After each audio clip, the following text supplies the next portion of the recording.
Shalom family, mimi ni Minister Laben TZ.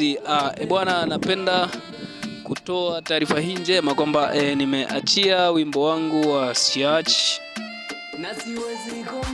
Toa audio na hii ni video ya Siach.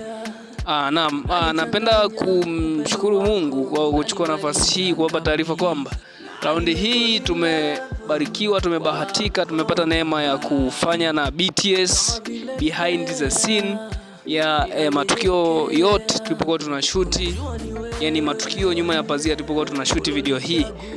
Baada ya video, baada ya muda kidogo tutaleta tena BTS behind the scene ya matukio yote ambayo tulishuti video. Naombeni miyapokee kama mnavyopokea kazi zangu zingine ambazo naziachia. Nasema asante sana. Na is behind the scene zitakuwa kwa mfumo wa part 3. Kwa maana kwanza tutatoa part ya kwanza, ya pili na ya tatu. Dakika chache tu, amani mzipokee kama mnapokea kazi zingine. Asante sana, Mungu awabariki sana, na wapenda sana.